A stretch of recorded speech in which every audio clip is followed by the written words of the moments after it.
Hello, everyone. Welcome to this event, City Conversations, hosted by the Happold Foundation. I got into this topic as a result of taking part in our internal program, Urban Sea Lab, and also completing my engineering doctorate in low impact building materials.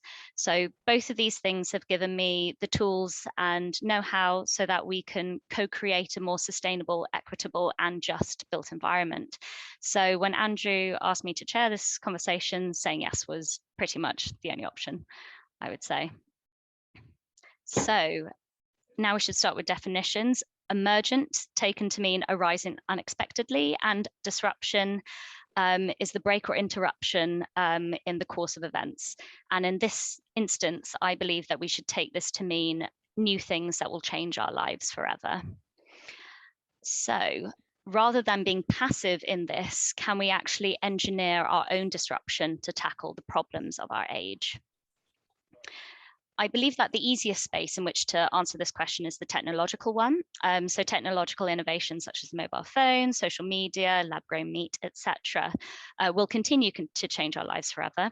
And these innovations also have real positive benefits through reducing our reliance on fossil fuels and reducing our carbon emissions, either directly or through increased access to learning and communications that can promote this behavior. Also, disruption is often seen as a mean of protest, but it can also result in democratic consensus in the quickest way to achieve the best result. Social movements are spaces that have gained momentum in the past couple of years, and being actively engaged in creating a more just world is how we end racism, the patriarchy, and ecocide. Finally, is it possible to undisrupt and develop products or approaches from 2 generations ago? I'm going to talk about an example using tea. Originally, tea served in Indian railways was served in unfired earth cups. Then in the 70s or 80s, these were switched to plastic. Now, plastic is a great material for reducing food spoilage and reducing the cost of packaging, etc., but they definitely left large consequences with littering and with waste. In 2020, India's railway minister declared that these clay cups will come back to achieve India's goal of being free from single-use plastic. India has learned from its own mistakes to relearn how to conserve resources. Can the global south learn from the mistakes of the global north to see new ways of leapfrogging this status quo? And can we also look to the past and evaluate how to find our way back to our core values as well? Finally, arguably, the pandemic has meant that the world has just lived through one of its most disruptive periods in living memory. COVID has sharply focused the other areas I've just touched on and more. So now it will be over to our panel. I will just give a quick introduction to them. Clockwise from the top left, we have Joe Lucas, then Dev Amratia, Charlie Payton, Dr. Ellie Cosgrave, and then myself. I will now hand over to Dr. Ellie Cosgrave, who is Director of the Community Interest Company and Research at Publica, and also Associate Professor of Urban Innovation and Policy at UCL. So over to you, Ellie, if I may. I can't believe I actually managed to unmute before speaking there. That has to be a first. Congratulations. Okay. See if I can do this.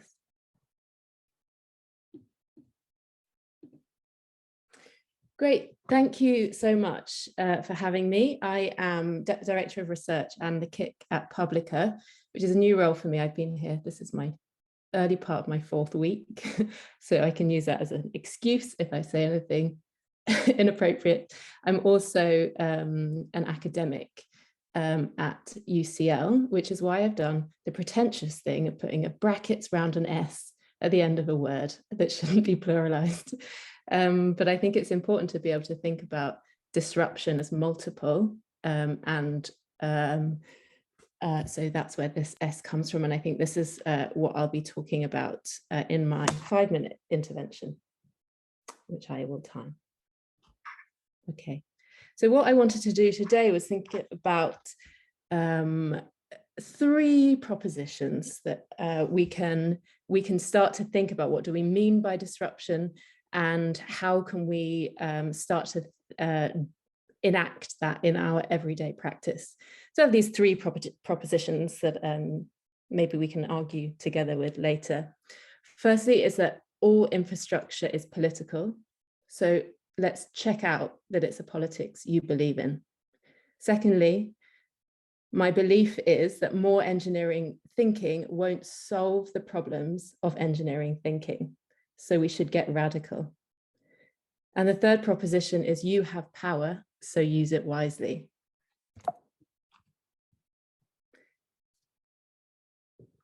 All infrastructure is political. I think that's something we already know as people who produce engineering infrastructure. We know that in many senses, it's politicians that give us the go-ahead or the drivers for certain projects. But what we don't always critique or push back on is the ways in which that is manifest in any given project that we do, or check in that it aligns with the kinds of values or the ways of seeing the world that we truly believe in. So when we're looking at infrastructure projects, what we have to do is understand the underlying assumptions about what is going on here. What are we assuming about what is acceptable to extract from the world, both in terms of resources and in terms of labor? We can see that, very topical debate right now in terms of sewage. But also, what are we assuming about who infrastructure is set up to serve? Why are we doing this? What is it for? And we can look at the example of CCTV. It is not good enough to say people in air quotes. We're doing this for the good of people, even poor people or oppressed people. We have to really understand that CCTV affects different groups differently because of the ways in which things like CCTV has been weaponized against certain groups. There's maybe racial weaponization, for example. Being caught on CCTV might mean something differently if you are a person in a black body. Similarly, when we're talking about the provision of access to any kind of infrastructure resource, we put in some stairs. That maybe serves people, but it doesn't serve all people equally. You see this picture of a woman trying to get a buggy up the stairs. We can similarly think of that in terms of disabled access to. And so we have to understand the social and political dynamics of any given infrastructure decision that we make. And this is something that we have to learn how to do. This is something that we train in, and this is something that political theorists and social scientists spend their lives researching and understanding. So as engineers, we need to get better at interpreting social and political ideas into our own work, and that is something that is work for us to do, and it will take our time, energy, and investment. One of my favorites, I can sort of smoothly transition this by quoting Audre Lorde, who said, "The master's tools will not dismantle the master's house." A lot of my research has looked at the ways in which we need to rethink the world views, tools, and techniques and practices of engineering and address some of the challenges and issues that have been brought about by that same engineering thinking. The problem with many of us, and I include myself, as engineers, is that we've been trained and taught that we are exceptional and that we are the ones, certainly in my generation of engineers, we were told we were the ones who are going to save the world and change the world because we're the best and the brightest. We need to look to other disciplines. This is a picture from a research project that I have led, called Choreographing the City, where we were looking at whether the tools, techniques, practices, thematic experiences of dance makers might be useful when we're thinking about how we go about designing a city.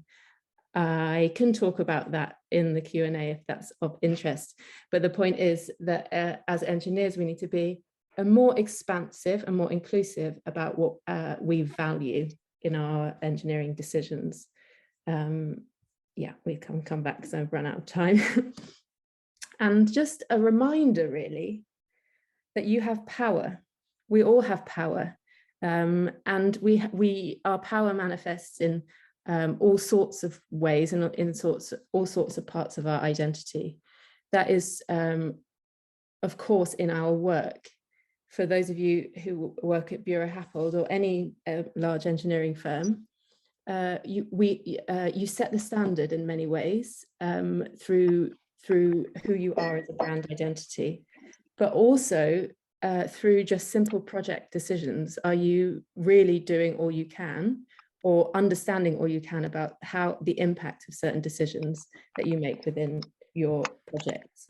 Many of you will have institutional affiliations as well, and can direct power through there. But you're also a friend, a citizen, a parent, a rider of a bus. And I think we need to think about all of the multiple ways in which we create and curate the world through our various identities and make sure we're using our power appropriately. I'll stop there.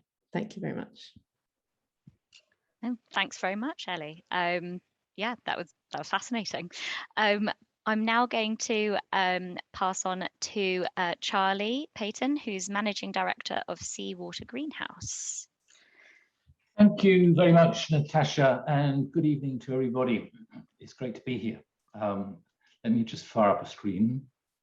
My name is Charlie Payton. I'm the founder of a company called Seawater Greenhouse, which is a method of using seawater for growing crops in hot, arid regions. And I just want to talk a bit about our emerging disruptions that we read about all the time, our conflict and carbon.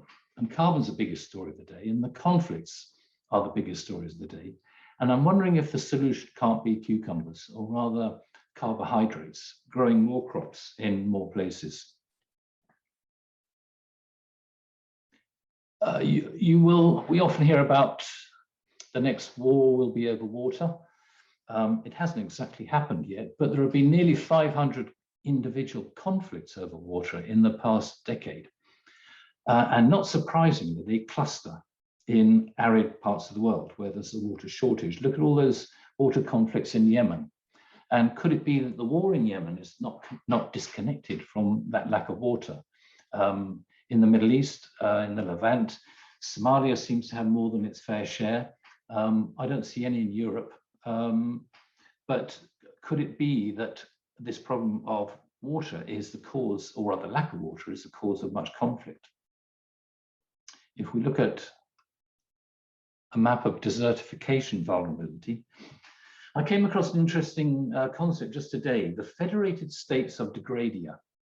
If you took all the degraded land in the world and turned it into one country, it would be larger than Russia,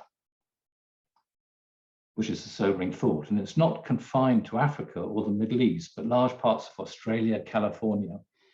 And these are places that are running low on water. We know this effect that is happening through climate change, that wet areas are getting wetter and dry areas are getting drier.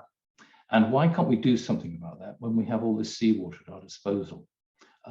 So let me just put in a good word for carbon. It doesn't get a good press these days, but carbon is where all carbohydrates come from. It's where our food, our oxygen, most of our energy, our timber, fodder, grasses comes from carbon, but it doesn't work unless you have water. So I wonder if we can't fix the carbon cycle by adding more water. And if so, where would you start? We have as much sunlight as we need. We have as much seawater as we need to grow crops and plants in the most extreme places. These two images are both in Arabia, and they are only 150 kilometers apart. They come from a region in Dhofar. The bottom right is a place called Salala, which is down here. And the picture above it is from the empty quarter, which is just 150 kilometers apart. And the reason the bottom image region is green is not so much because it gets more rainfall, but it gets a mist that comes in off the sea through a process called the Kharif, which is the wind of plenty. And we can emulate that. Here is an example of a seawater greenhouse in one of the most arid parts of Australia. This is a place where there's virtually no rainfall and absolutely no agriculture. And inside we are cooling and humidifying using seawater evaporators. We're growing tomatoes, and it's been a hugely successful operation since we started. It's been expanded 100-fold in the past decade, and it's now producing 17,000 tons of tomatoes a year, which meets 15% of Australia's total demand. And it's all driven by sunlight and seawater in a place where, as you can see, there's virtually no other cultivation. There is no other cultivation. We've repeated this exercise in a much smaller and more discreet and lower cost and simpler way, with essentially what's a Bedouin tent acting as a shade-covered greenhouse, which is cooled again by seawater, and we have a small desalination unit. And this is in Somaliland, which is one of the world's centers of water insecurity, which makes it a world center of food insecurity, which also makes it a center of security insecurity. But here we are growing, possibly for the first time, with desalinated seawater and evaporated seawater, growing tomatoes, and lettuce and cucumbers, and all those good things. So the question is, what if carbon dioxide were not the poison of our era, but the feedstock of a carbon sequestering agricultural economy? Just add nutrients and water. So I'm illustrating here something like 100 hectares of mixed agroforestry, which could be grown in such a way to achieve, oh, there you go. Sorry, I was trying to play the film. This is an animation of a project we've just started doing in the Yemen with the World Food Programme, and looking at how we might restore what was once a fantastic agricultural economy. Thank you. Stop there. Thank you very much, Charlie. Very, very fascinating as well. We'll now hear from Joe Lucas, who is co-founder of Co-Create and the lead for the not-for-profit Ego to Eco. So, Joe, if you'd like to take the floor. Here we go. Let's see if this comes up. How are we doing? So you'll notice I'm not Wolfgang Buttress, but I am doing this in collaboration with Wolfgang. This is a not-for-profit called Ego to Eco, and it might actually match what Ali was talking about. I am an engineer, but this is definitely stretching across into the world of art and storytelling and music in order to create a bit of a shift. And I guess this is to do with a shift from ego to eco. And that's the idea of us being, at the moment, sort of owners of a system where we feel like we have this sense of control, again, an area that Ali was touching on, through to us taking our place in the system, becoming a regenerative force, hopefully, and helping that to make the shift. And I think it's really interesting when you start to think about, well, what creates these sorts of shifts? So this is basically the concept of learning from nature. And what's really interesting here is the mycelium and how deep it is, especially when you look at that central one where it's just this tiny little plant, but underneath is all this stuff going on. And I think that's a bit like our organizations where we, there's this sort of communication that goes on within organizations between different areas. And there's this concept of that within this sort of shadowlands, these shadow organizations we work in, that 3% of the people are actually influencing up to 90% of the people within your organization. And you get this kind of, we're working normally in the explicit world, which is more like the trees. These are the governance routes and the ways that we operate within our organizations. But actually there's these entire worlds that are happening underneath. And we're all very familiar with that. You just know the person who does certain things. And it's, there's a lady called Donella Meadows, and she talks about this concept of we can't predict the future, but we can envision it. And Ego to Eco is coming from this space of helping people to envision the future and to connect across boundaries so that we can come together and we can meet these like dancers and choreographers and find a way into the future where we can discuss around topics such as the idea of using salt water. I mean, seawater, it's a brilliant concept, Charlie. I think that's just so fantastic, that idea that you can grow tomatoes in the middle of Australia. Tomatoes in Australia are normally terrible. I grew up there. And so it'd be amazing if you could actually have decent tomatoes in Australia. And I love this Rumi quote: as you start to walk on the way appears. And I think that strikes heart in most of us as engineers, this idea that we have to just let things emerge. But I think it's actually the only direction we can go in going forward. So the point of Ego to Eco is that we're looking to release the power of this mycelium. We want to hear the hidden voices. Often we're hearing the treetops talking to each other. But actually a lot of the knowledge and a lot of the real depth of skills sits inside these organizations quite deep down, and we want to find those voices and have them heard. And we ask this really simple question of what does it mean to you to shift from ego to eco, and have all these sorts of responses come back through workshops that we run with people. And when we're creating this with Wolfgang, we're creating a thing called a forest. And a forest is a digital representation of these conversations where the trees respond to the questions that we ask. And we're doing this from a very positive point of view, where we're asking questions like, wouldn't it be amazing? Instead of being overwhelmed by all the negativity, you have the chance of thinking about this from a very positive point of view. And you also have the concept of, what does the shift that needs to happen? What is this ego to eco shift that we're looking at? And actually, most importantly, the concept of what do you commit to doing? Ali spoke about it as well, is this idea that we have a lot more agency than we really believe, and we have a lot more influence. So even without waiting for government to change what they're doing, we can do a lot more than just the standard, trying to eat less meat, etc., which is positive. But I think actually we forget that we make up our government, we make up our organizations, we make up these pieces of people that we want to change. Is we are part of that, and we have relationships and we have power. And so the idea is that we run workshops with big organizations, but we also run workshops which bring together people globally in virtual workshops around these sorts of topics, these wouldn't it be amazing ideas of an outcome for a future. And the idea is you could turn up to a workshop and you could actually be talking to somebody who's like a forester from Tanzania, a First Nations person from Australia.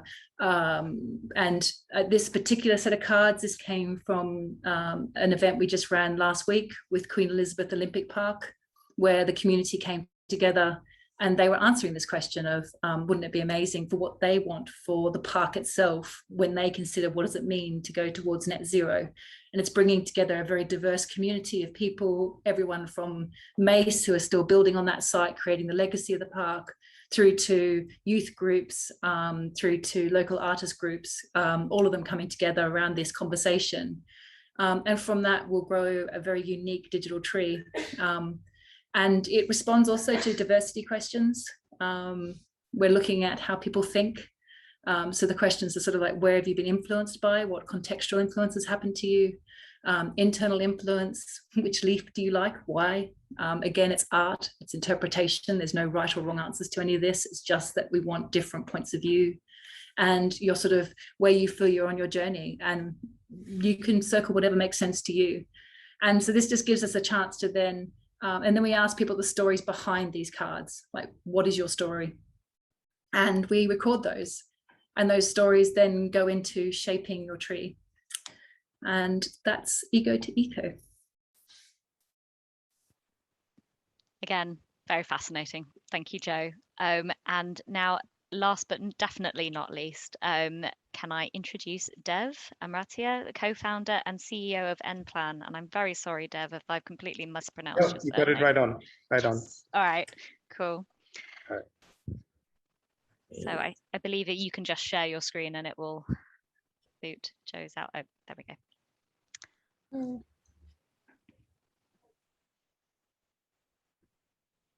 Is mine sharing? It is, yep. Okay. Thanks very much. Hi, everyone. I'm Dev. I serve as the chief executive to a company called N-Plan. And I'm here to talk to you today about how we can rethink the delay of infrastructure. It won't be a surprise that many of you have heard of a infrastructure project that's late. If you live in London like I do, you'll somewhat enjoy reading about the bashery of Crossrail that we all eagerly await. So I'm here to talk to you about how we can completely rethink this and rewire how infrastructure gets conceived and then delivered. So this is what I used to wear to work every day. And I used to work at a place that looked a little bit like this. And I had to deal with a problem that looked a little bit like this, which is media headlines that just kept bashing us on why we were late, late on the delivery of our project. The truth is, none of us, well, it won't be a big surprise, but we were not deliberately doing it such that we ended up being late. There is, I know, a stream of study that has analyzed that a lot of projects are conceived whilst knowing they will be late. But I can tell you from the ground that no one works on a construction project in the hope that it will be late. We all work really hard to not let that happen. Yet this continues to mar the headlines around the world, not just here in London. But if you try and think, like, why is all of this happening? There is an underlying fact that construction projects are planned. They're planned deterministically, which means they're planned with people and this kind of thing, which is called a Gantt chart. While we're on the topic of Crossrail, you might not be too surprised to hear that Crossrail's Gantt chart, so the thing that equivalent of the thing on the screen, has 1.2 million activities on it. And it was planned by people. So people, like the folks here in this room, sat 9 or 10 years ago now and had to figure out how they're going to build Crossrail and plan it all out. Now, if you cast your eye onto the screen and look towards the bottom right, you see nothing actually. You see an activity, and imagine that one activity went wrong, that you just didn't estimate it correctly. Let's say that's the activity of installing 50 meters of cable. You thought it would take 4 days and it actually took 14 days. The effect that has is monumental. It's like a waterfall effect of failure upon failure that is extremely difficult to get yourself out of once the failure does occur. So I told you I'm here to rethink it. So the hypothesis that we originally launched NPlan on was that people shouldn't do this work. This is not the job of a human being. The job to figure out how long a project would take, what might go wrong with it, what are all the dependencies, what are all the opportunities, risks that might happen on these gargantuan projects, is the task of a machine that can outstrip the human intellect in its ability to understand relationships that are far more complex than we can fathom. And so we've designed a machine that can now do this activity. And it's going around the world, basically figuring out how projects are going to perform far better and far more reliably than any human will ever be able to do so.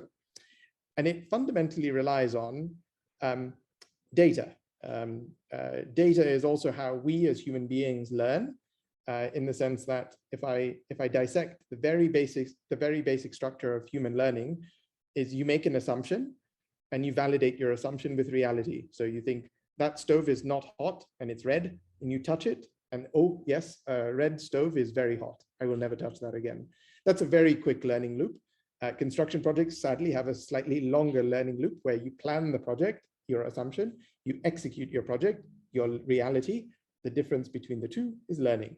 And so that data set in a machine's world is 450,000 projects worth $1.2 trillion to date. And that's only 2 years old, or the collection gathered within 2 years. So using this, I won't bore you with logos. Using this, I would like, one of the things that's really exciting that we get to see today is that construction projects are unshackling themselves from human biases, the biases that are intrinsically stating when we think the project will finish. And if we unshackle that and say, why don't we let the machine tell us when this thing will finish, based on all of its knowledge, it's probably going to be smarter than us and better at doing this activity called forecasting, then we'll probably end up in a place where those media headlines don't keep cropping up. I'll leave you with a final thought, which I only thought of after I saw the wonderful greenhouse work earlier, was think back to the days of the weather, when you would rely on your neighbor or the wise person in your township or village to guide you as to when the weather might change, or whether that cloud there looks like it will yield rain. We don't do this anymore. We rely on machines to tell us when it will rain. And yes, we live in the UK and that's not the best in the world, but generally speaking, machines are far, far better than the wise person in the village at telling us when something in the future is probably going to happen. And I'll leave you with that. This QR code takes you to more of the articles that I love to write about the topic of forecasting, risk, and uncertainty. Thank you. Thank you very much, Dev. Yeah, again, a really fascinating talk about how machine learning can, free up all of our time a bit more and allow us to understand the future better. Fab. So we've heard from all of our speakers now. So yes, I feel like I will kick off with a couple of questions that have been asked here in the chat. So I think probably because Ellie mentioned it, one of the first points was very interested in Ellie's telling of the working with dancers. So yes, I feel like you probably wanted to elaborate slightly more about that, and I think it would be interesting to know how you think that might be able to tie into potentially some of Joe's work as well. Thank you. Yeah, I mean, I'd really be interested to hear Joe's response to some of the stuff that we're talking about. But I think the purpose was of the work, and of course it's evolved over the last 5 years that I've been doing it. But the original purpose was really an exploration to see how we can undo some of the ways of thinking that engineering has within it, and some of my hopes were that some of the ways of thinking in dance making might be possible to be appropriated for the ways we think about building spaces and infrastructure. And so it's interesting. Yeah, so I'll say briefly what we did and what we have done, and maybe we can go from there. So the original investigation was that we paired an engineer and a choreographer together and went to various parts of London where I am based to ask 3 questions. One was simply, what do you see? What do you see here? The second question, it was around what are the opportunities for this space? So kind of looking to see how these people see how spaces might be transformed. And then the third question was like, how would you go about taking action?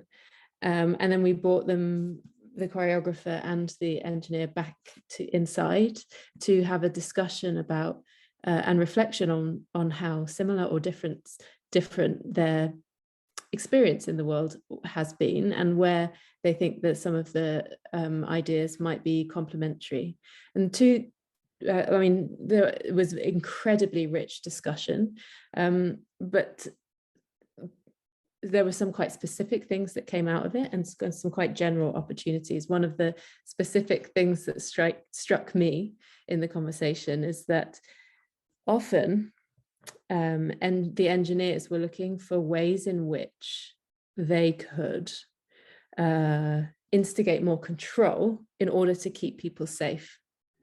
And so the idea was around safety, and some of the solutions, what could happen, would be around barriers and more controlling people. So we know that where they will go, so that we have done our job and taken our responsibilities seriously to keep people out of roads and roads out of people.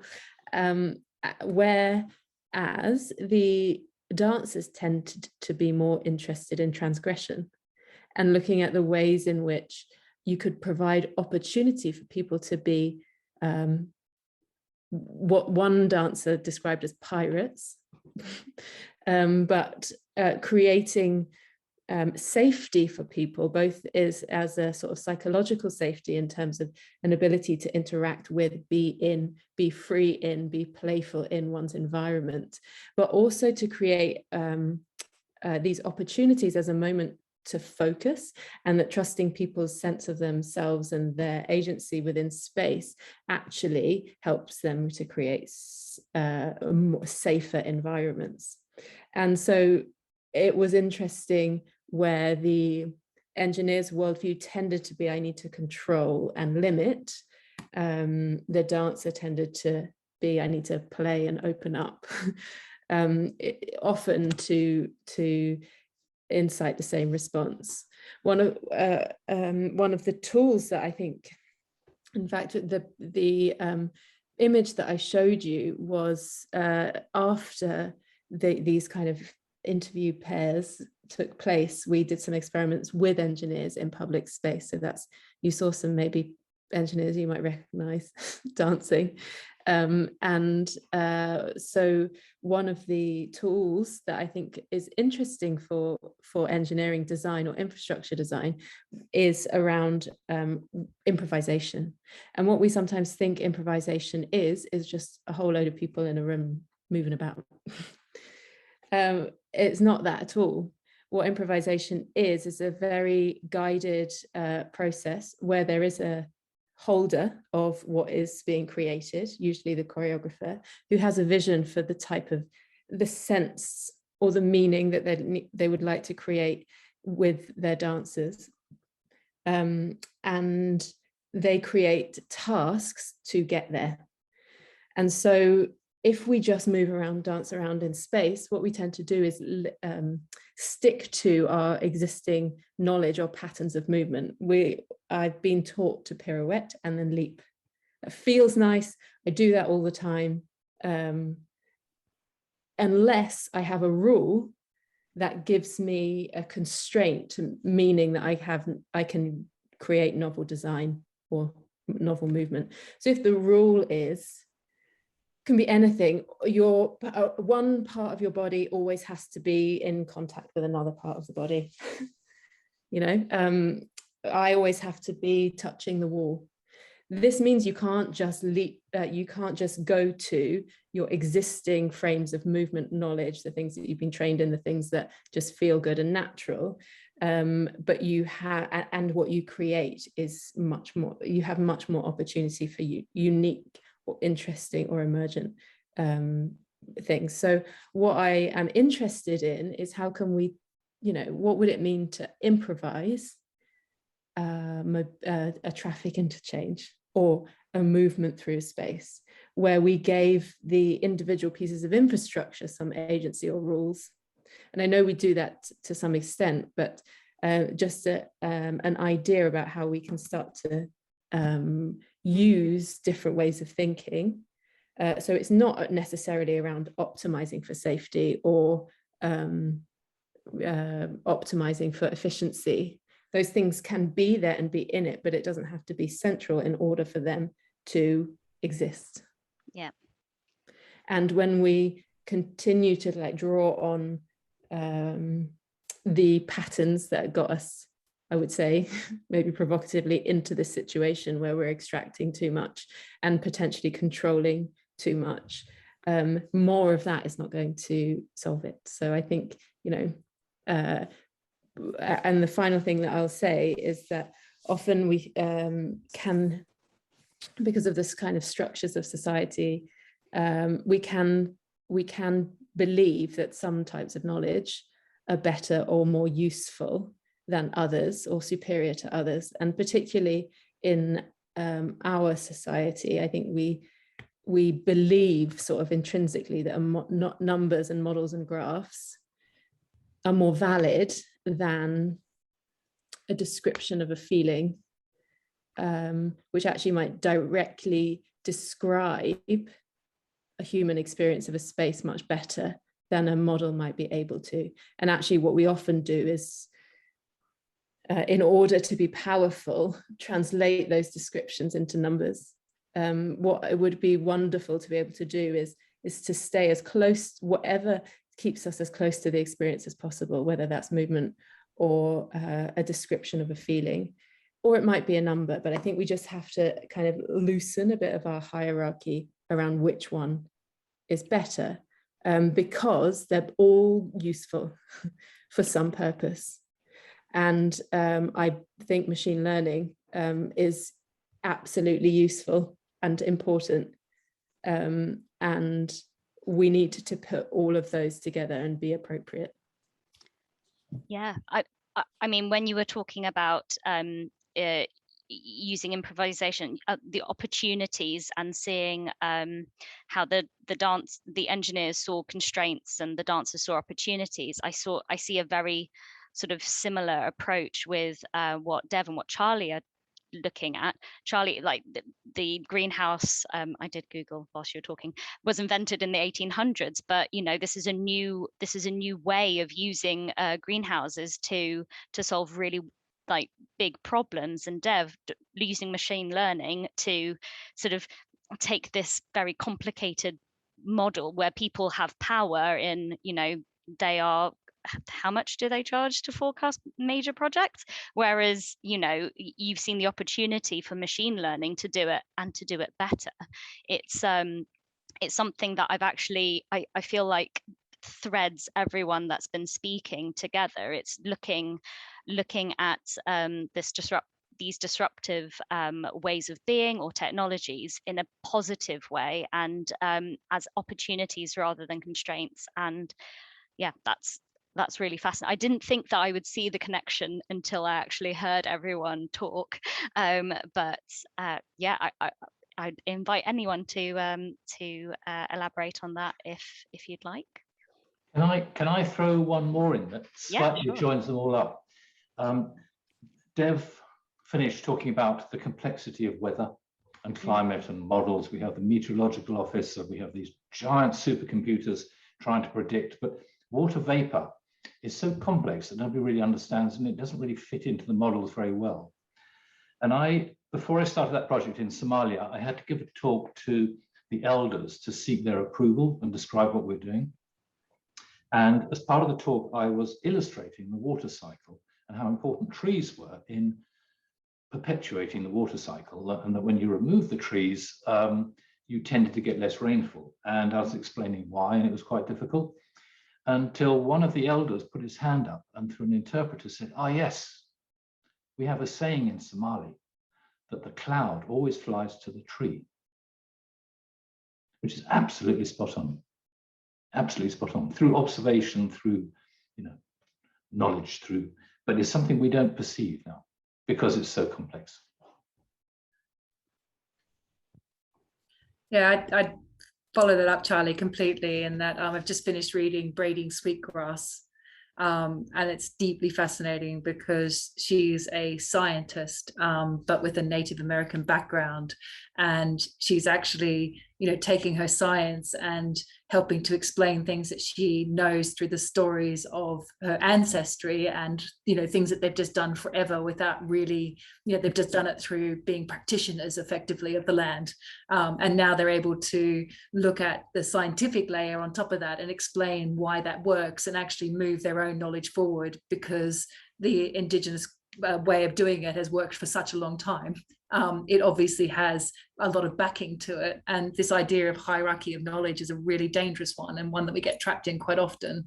And Ali, I was just thinking about, I spoke to a social scientist around electric vehicles, And she was really interesting, just taking this different viewpoint on how people see things, because naturally as engineers, we wanted to make every road the same. And you want to put a white line so the car can follow the white line. And she's like, well, this is going to impact every country that electric vehicles go into, because you'll make them all the same. You'll basically do a McDonald's of roadworks in order to be able to have these EVs. And she's like, well, actually, why don't we take social cues? So there's a school coming up, it's about 3 p.m. in the afternoon. There's a much higher likelihood of children being close to the road. The car reacts differently in that time period. And I just thought really interesting getting a social scientist viewpoint on something like that in order to shift the way we think of good design. Yeah, I think it's essential. I think that's absolutely essential to understand some of the social dynamics at play. Not just the like technical optimization of the solution, because of course, once you are looking at the technical optimization, you always have a user in mind, whether that's explicit or implicit, or a place in mind, and it is worth revealing some of those assumptions to ourselves as designers as much as to anybody else. Because as I tried to make the point in my presentation, those dynamics are so I want to say subtle, but they're not even that subtle. They're maybe just subtle compared to our homogenization of people generally, but they are dynamic, but they're also known about, right? There are people with deep expertise, whether that's indigenous knowledge or social scientists who've already modeled and have modeled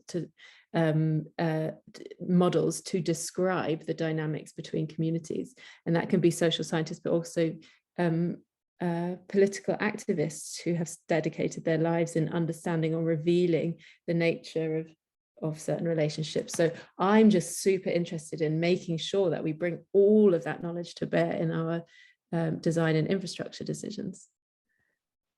And we value that as much as any other type of knowledge. Yep.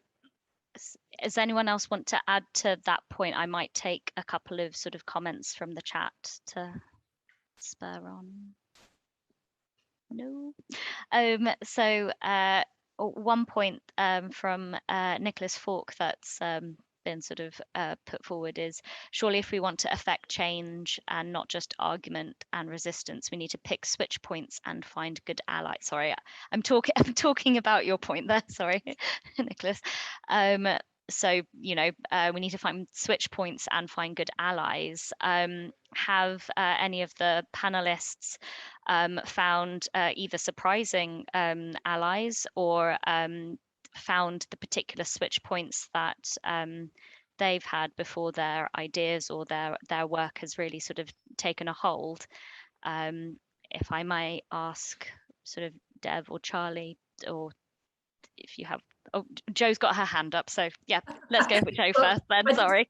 I was just interested in hearing from Nicholas. Are you Okay. talking as much a systems approach, like thinking about this with leverage points and feedback loops and things like that? I just wanted to make sure I understood what you were, what point you were making exactly. Shall I comment? Yes, please. Yeah. Okay. I've been working on building an eco house, which is regarded as one of the 50 best houses in India, I'm told. It's won the Indian Green Building Council Platinum Award. We've just run an event involving Bureau Happold on how to scale the project up. And I know that the real challenge is to get people away from their obsession with concrete and to use natural materials.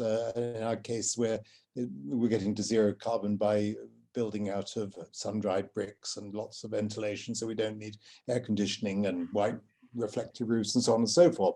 And what interests me is how one changes the prevailing attitude.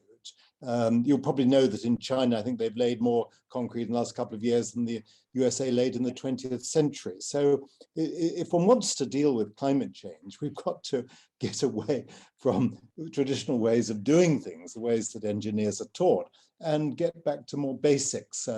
We've shown that by planting trees and having a reflective roof, we can reduce temperatures by 6 degrees. That makes a huge difference to comfort. But I know that we will be seen as mad, because people will say, oh, we don't want to live in mud huts, or we want to live in apartment blocks with air conditioning and so on and so forth. So to my mind, the disruption that's required is to get a major shift in values, starting with professionals. And so we're not having to fight with engineers. We had huge battles on the roof, which to get a lightweight construction accepted, for example. So I'd be interested in, perhaps I'm alone on this, but I would be interested in people who are trying to do something similar in countries which are very hot. That's the basic, and have very little water, or the water is unpredictable. I mean, I think what one of the things that's coming to mind is that we just went and saw an exhibition which was around in Sweden. They've just done the second tallest. White architects have just done the second tallest in CLT. And the story that I found really interesting around that one was when they first started, the major construction company within Sweden was kind of a bit, we do concrete. You'll never get this built, it'll never work. And there's a certain element of have fun type of thing around the feeling of it. But actually it's been built through a lot of hard effort of the people who are the sort of people who do the forefront showing how these things can operate. And off the back of that construction company, because it's generated so much interest, and because clients are asking for it now, saying, well, actually, this looks like an approach we'd like to take. That construction company is now looking at CLT quite seriously, and that has a huge impact, because if they suddenly start building in CLT and have their impact. So I think leverage points for me are really fundamental of, can you get big contractors involved? I have to say we were working with small builders, but I mean, it doesn't have to be a big contractor to get involved, but I think just getting an influential person over, or an influential project over, or something that kind of makes people think, actually, I want to be part of this. And then people ask for it, and it creates a market around it. I think that helps. It's certainly not the only solution by any stretch.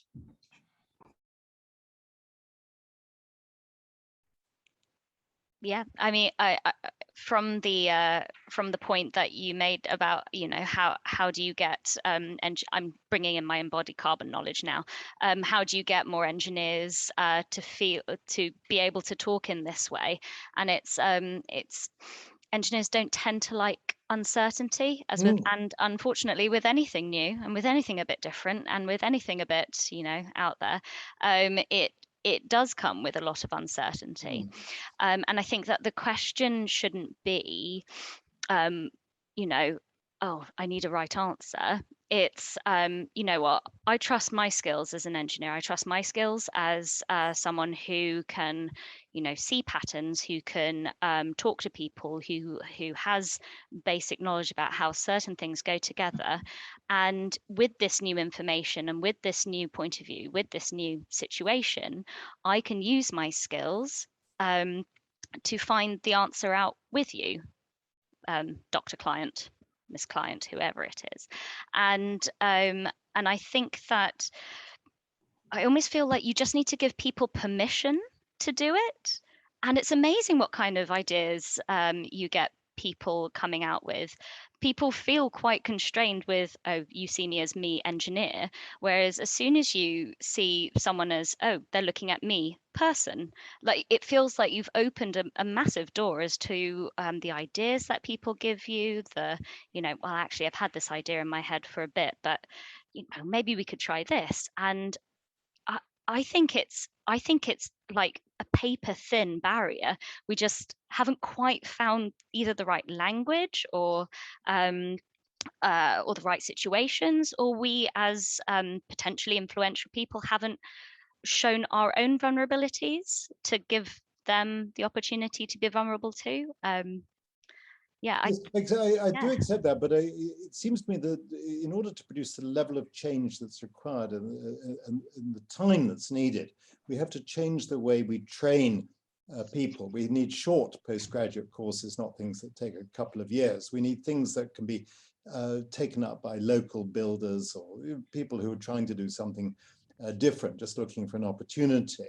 And that needs to be legitimated. And in my view, if I imagine that the British are seen still as having a degree of authority around the English-speaking world, and in southern India, Tamil Nadu, English is the second language. It seems to me that if one could begin to say that this way of doing things is a legitimate part of life, it should be part of the basic training. Perhaps we need short kind of eco modules, and maybe they already exist, that can be plugged into standard courses, because I know that in our case, at least, one's always fighting with the conventional syllabus, which is probably 30 years old.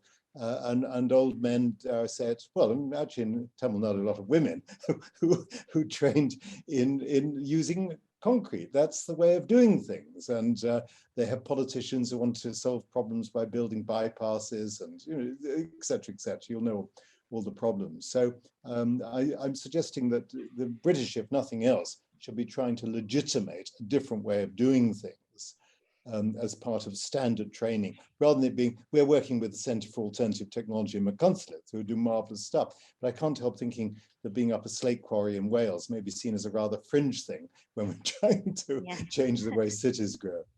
Can I throw in a little observation here? Something that I've observed. All the things I was talking about growing, using seawater to grow more food and crops in hot, arid places, seems to me to be blindingly obvious. It's the exact opposite of what we do. And what we do is a super tanker that is very hard to change. And one of the explanations I've been given for this is, it's called the Shirky Principle.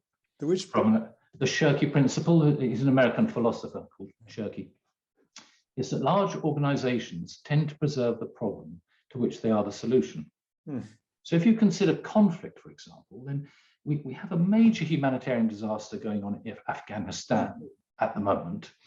And the US military have just pulled out, having spent $2 trillion over the last 20 years and solved nothing. Whereas had they looked at, well, what is the problem? Is it water? Is it food? Is it equitable distribution of these things? It's exactly the same thing is happening in Yemen as we speak. And the same thing has happened over and over again in the Horn of Africa. Yet we have organizations who deal with these things, and they're called the United Nations and the World Food Programme and the military. Yet all of these people are trying to preserve the jobs which keep them in business. Yep, and with that, I think that's nicest segues to Dev. I know we would talk. Conversation has been more around sort of the social justice and the carbon points of view, but do you see similarities with, you know, machine learning and the way that you're approaching forecasting?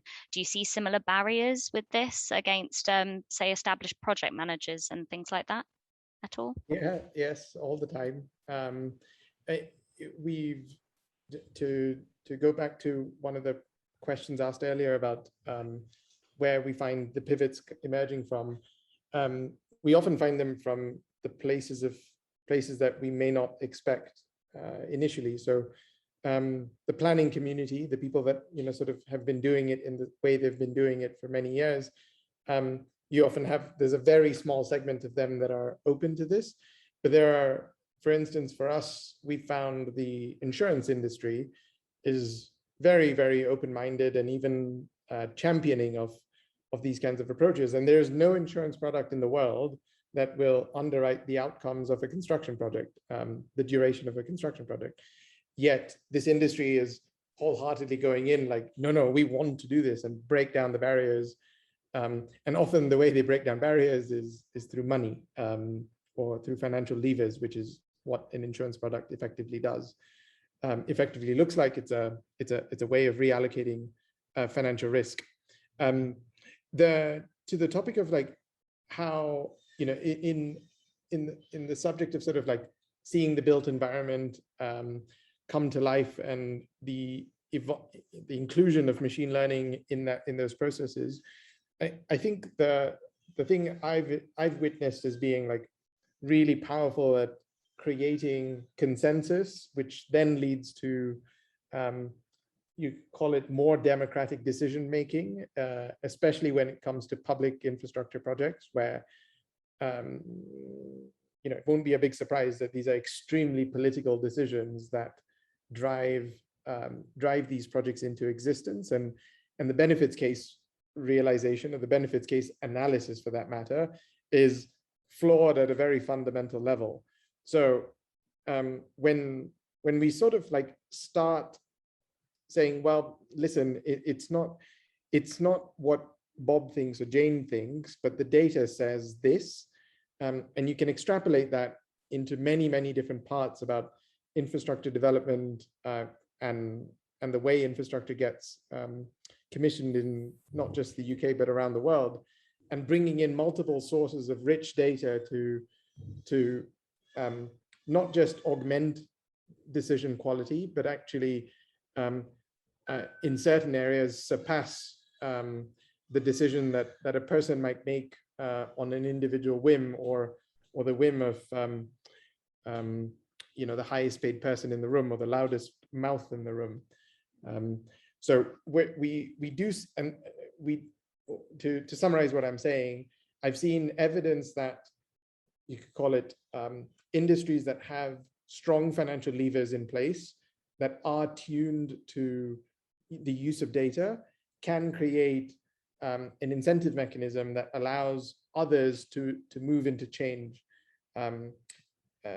Yeah, it's still somewhat confidential, but there's a very large energy project that is in the works in the European Union that very soon will be able to announce around how they've changed their public perception, their public policy, including the treasury policy of the European Union, into financing the project in a way that is far more equitable for citizens rather than equitable for, say, a politician.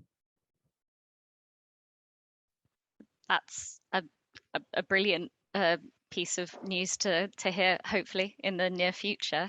I mean, I feel like, Joe, I want to bring you in. I feel like you might have a good sort of input here with sort of gathering that data for a more sort of equitable decision making. Sorry if I put you on the spot.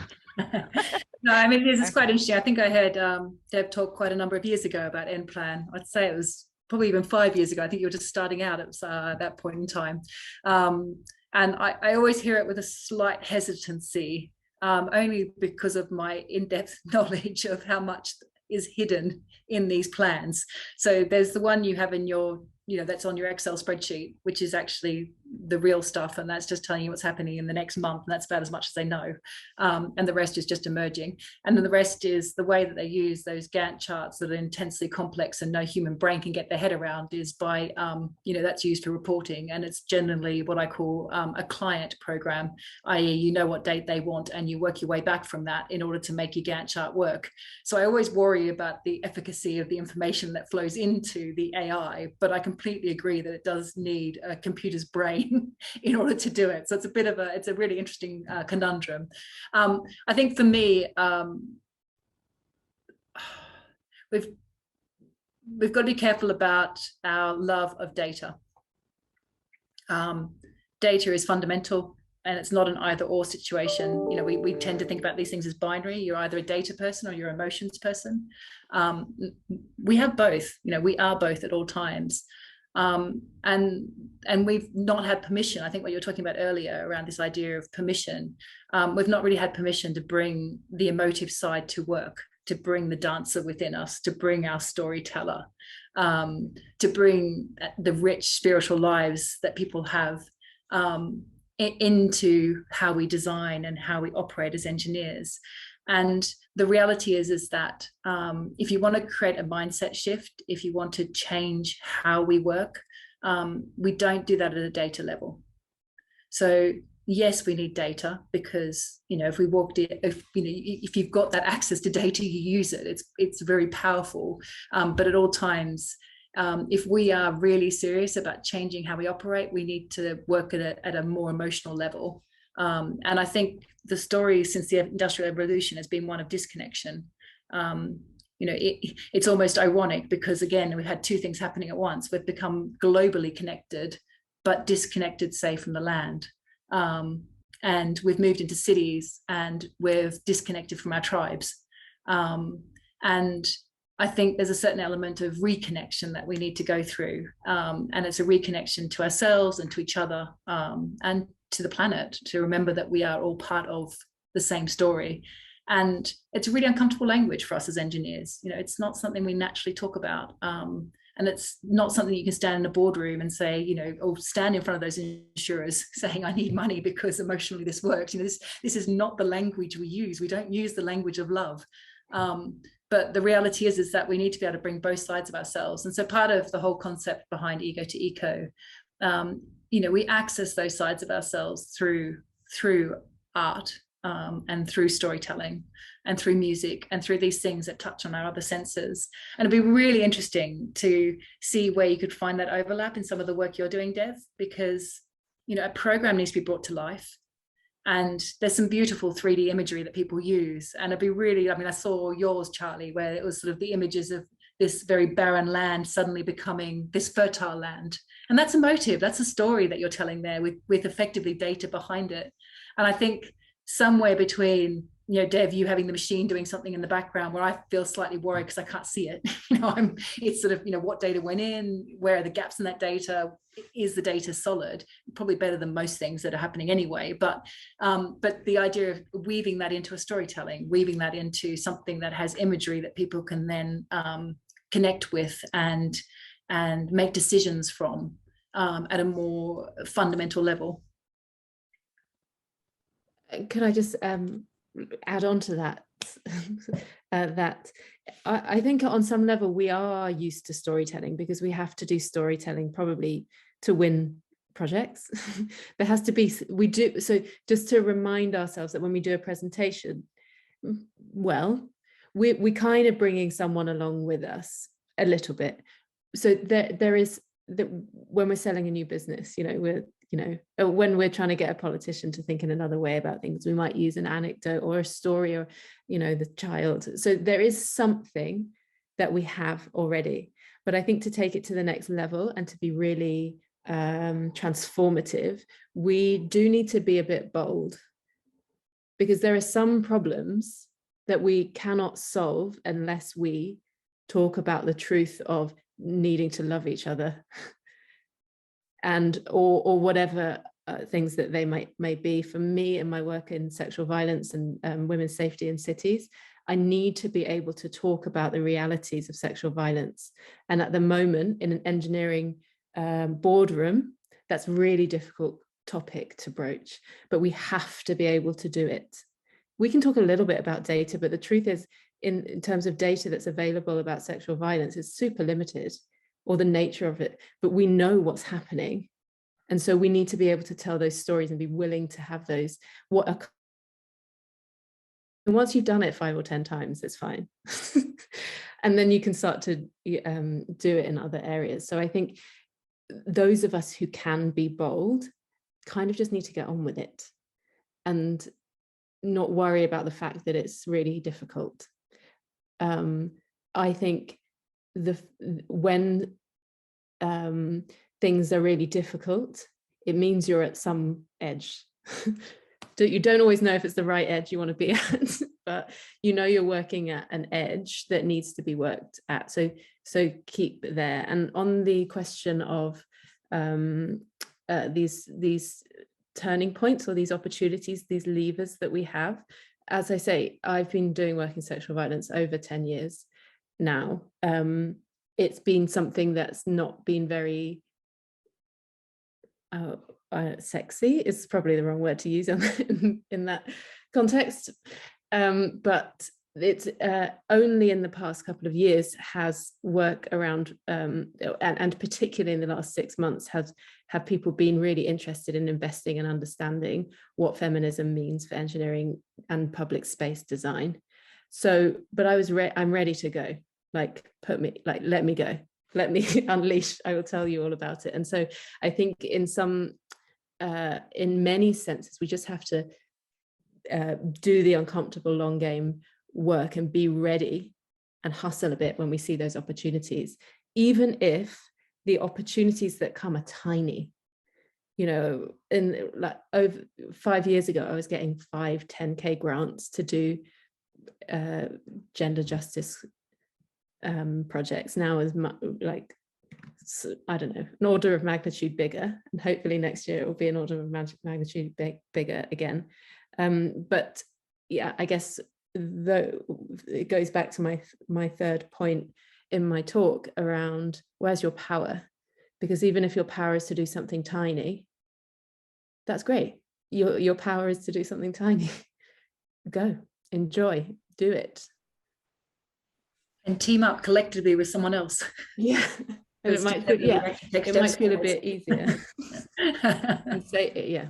So brilliant. I'm quite mindful that we have only around about sort of 15 minutes left, and I haven't actually opened up to the floor properly. I've been reading through the chat, but there's been very good questions there, and I haven't been able to read it all whilst also paying attention. Can't multitask, unfortunately.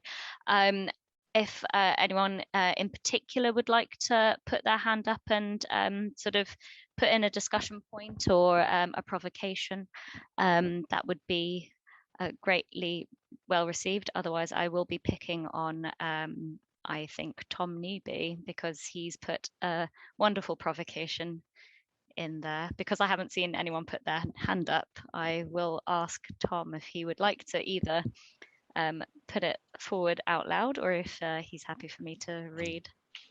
Well, I can talk about it, I think, if you can hear me. Yeah, I think driven partly by my experience in the past of doing a lot of international and humanitarian work, and so it's well known you should never kind of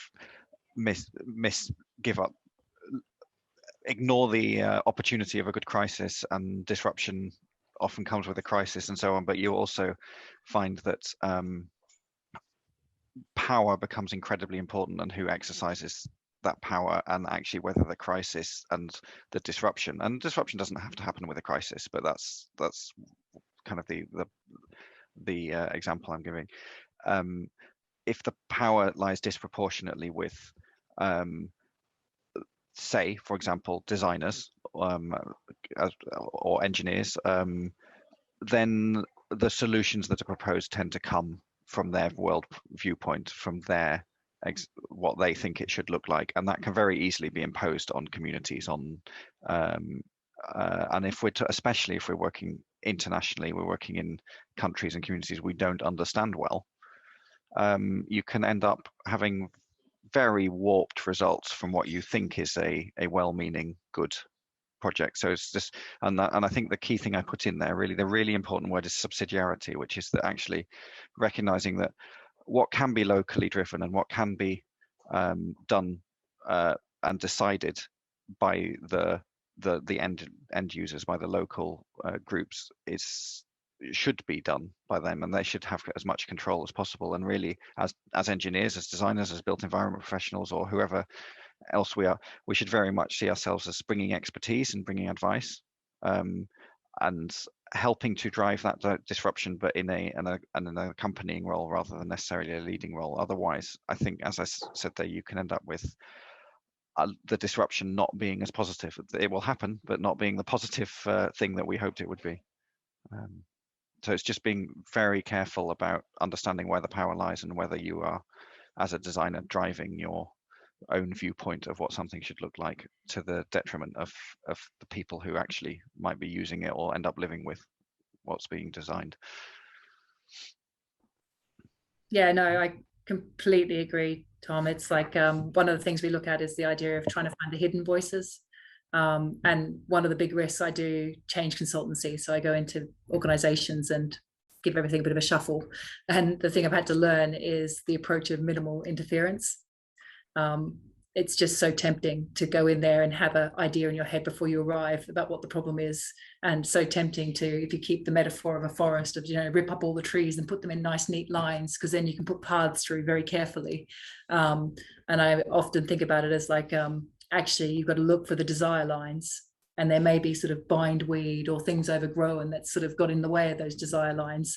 But the most you can do really is to kind of clear pathways that already exist. And that actually reflects what people are trying to do in any case. And it is just so tempting to put your own power over it. And one of the things we're really struggling with at the moment is, how do we, it's all very well to say you want to hear from hidden voices, but hidden voices are often hidden for all sorts of very, very good reasons. So what's your most powerful way of including and helping to have those voices heard and to make sure that you're creating with them.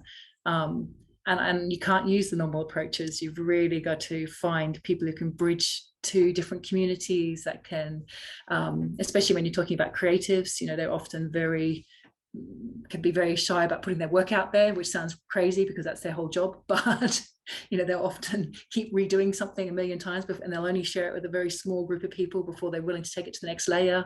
And I just think there's a lot that we need to rethink and listen and really take in to think about how do we reorganize how we engage with people. Yeah, I'd just add my agreement to both of you. And of course, power dynamics exist everywhere. They exist in our interpersonal relationships, in our organizational relationships, international. And I am very clear that in my work and in what I do, I'm never trying to save anybody. Like, I'm never trying to bring my great knowledge and education because you don't have it. And mostly it's true that what my work is bound up in my own desire for I don't know what it is, self-actualization, or like my own sense of needing to feel acknowledged or powerful in the world. And I think that's okay, but I think it's really important to be explicit about that, and to not try and think that I'm trying to do something to somebody else or for some poorer other, or that I have created in my mind. Having said that, I also have to acknowledge that because of the way that I present and because of my educational background, I do have power, and because of the institutions that I affiliate with, that power is there, and I will take it with me, and other people will, you know, and so being explicit and honest about what I can do to people is also really important, so that I can try to have explicit discussions with people about my desire to dismantle that power that I have, or how can I mobilize that power that I have for all of us. And it's complicated and it's not easy, and it won't be, and I might not always be the best person to be having the conversation about that, and it may be that there are other intermediaries or groups of people that need to be having that conversation where I shouldn't be in some rooms, you know. I is we, by the way.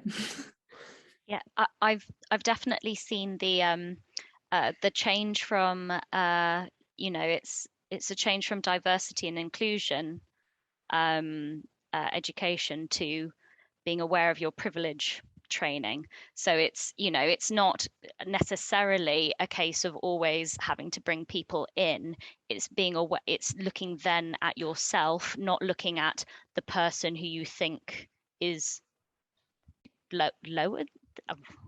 Horrible language here. But yeah, essentially looking at you as a privileged person, or the ways that you do have privilege, because then it's a lot more intersectional, isn't it? It's not me as a mixed race female.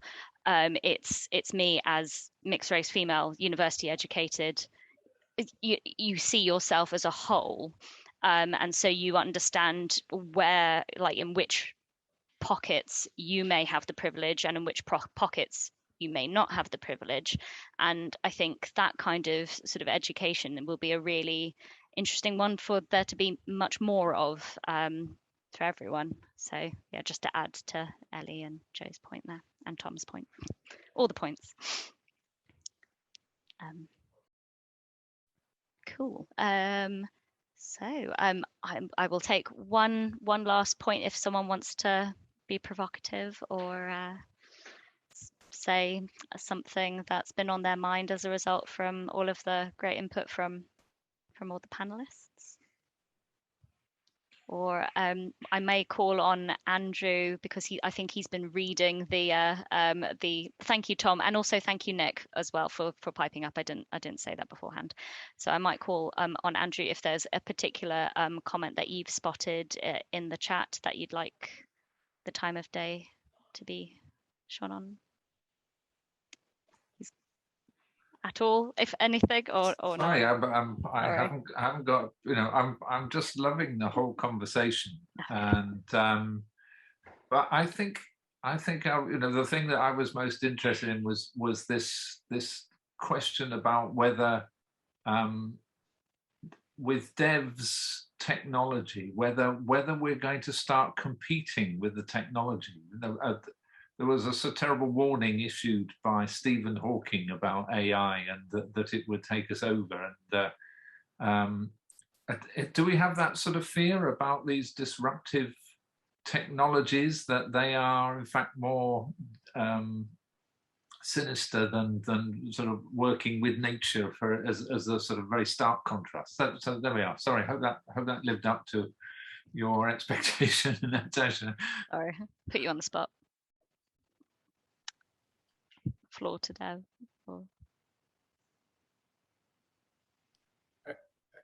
I can go I just throw one in. I just spotted a really good quote from Cezary Bednarski, which I'll just read out. Do you think that you are too small to make a difference? Lock yourself with a mosquito in a room for a night. An African proverb. Fantastic.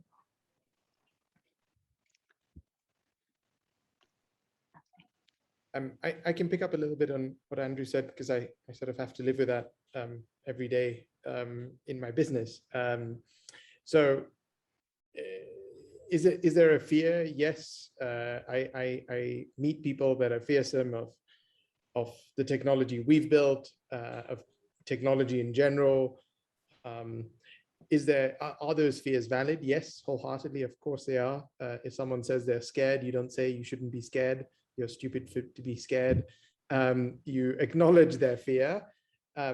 What we do to provide that level of acknowledgement is effectively we go through in as much detail as the person that holds that fear needs to help them understand how this is empowering and not debilitating. And the act of empowerment is something that almost every human being in the world accepts and appreciates. It's not something that we fall short on, and that empowerment needs to be sustainable and lasting. So you can't just give someone a pat on the back and say, "Come on, then you're going to do well from tomorrow onwards." It needs to be something that they feel as though, even though technology will continue to evolve, by embracing technology, I will accelerate my own learning, self-learning, and self-positioning in society in general. So it becomes an impetus to continue on the journey of human learning. That's my one perspective. I see Ellie has another. it's a bit of a plug really for a podcast that I did a number of years ago with the BBC on Tomorrow's World, where we discuss these kinds of contentious issues around how technology is shaping our future. So a bit of a plug for that. But as part of that, we did an episode on AI, and one of the people we interviewed let us know that when the printing press was invented, people were really concerned that the democratization of knowledge, that now everyone will just be able to read all ideas, and they won't think for themselves anymore because books just tell you that something is. And I think we are always scared of technologies that transform our lives, and to some extent they will have a vastly positive effect on us, and to some extent there will be negative, what we would now conceive of as negative social, psychosocial, economic impacts too, but that somehow we'll be okay with it. that this is the world that we are creating, and on some level there'll be good things and bad things, and that's not to say that we shouldn't have deep technological and moral philosophers talking about and unpicking it, or activists pushing against or pushing for certain types of innovation and ways of thinking, but that we shouldn't lose sight of the fact that this is a universal and timeless question of like human technological development, and AI is in some sense the next one, or the current one. Great. I think also, because we're now 1 minute late, I was wondering if Joe, you could give a last word, and then Charlie on. Any particular topic? Yeah. Maybe something that has surprised you about well, this. I quite liked James Berlin was talking about the idea of measuring all the data behind emotions, and whether you could actually collect that. And quite amusingly, I started a leadership course recently called Sky Blue, which was brilliant and amazing. And I walked into that with the idea of KPIs around relationships, so not quite emotions, but I was trying to figure out, could you actually have KPIs around relationships, because that's fundamental to how systems work. And being a good engineer, I wanted data and I wanted to make sure it all worked. And I've not quite let go of it completely, but by the end of that whole exercise of doing 6 months with this leadership course, talking to people from 30-something different countries, 90-something people who all work in some way on the climate emergency, really amazing people who work with leopards and work with forest schools and work with bees, just incredibly diverse range of people to suddenly spend your time with. And by the end of that, I ended up with ego to eco as opposed to my KPIs on relationships. But I still think there's a power to collecting the data behind that. And we're looking at people reacting to the artwork. So as they walk through this gaming platform and they get to hear the stories from people that they've shared, they have the opportunity to react to that. You could almost hug a tree. You can take a bite of an apple if you think an idea is great. You can water it thinking this should have more people around it and more people thinking about it, and that the trees will take on a color. So it's not data in the traditional sense. You couldn't have numbers. You can't sort of say, this is a 10 tree, but you can see where people are reacting and connecting and coming together, and that has power. It draws more people in and it draws people to the conversation. So I just found a really interesting concept of where does emotion sit, and how do we bring it into our conversations, and how do we actually connect with it. Thank you. Yep. Oh, and Charlie. Yeah, well, just to balance out what Dev was talking about and the complexity of all of this stuff, let me just remind people of, I think one of my favorite buildings of all time, one of the most iconic and impressive from an engineering point of view, is the Crystal Palace of 1851, which was designed and built in a year on a budget of £100,000. It covered 20 hectares of Hyde Park. It was delivered on time and within the budget, and the drawing was done on blotting paper. And it's a very salutary lesson in what can be done by committed people who are against the odds. Yeah. Sorry about that. And designed by a gardener. Exactly. Thank you. Right. Well, thank you very much, everyone. The people in the chat, you've been great, responding to each other as well, and all of our panelists as well, Ellie, Joe, Dev, Charlie, and yeah, thank you, Lorraine and Andrew as well for pulling this all together. So yeah, I think we can call it there, and I hope that it's been as insightful for everyone else as it has for me. So thanks, everyone. Have a good evening. Thank you. See you all later, hopefully. Who knows? Bye. Bye.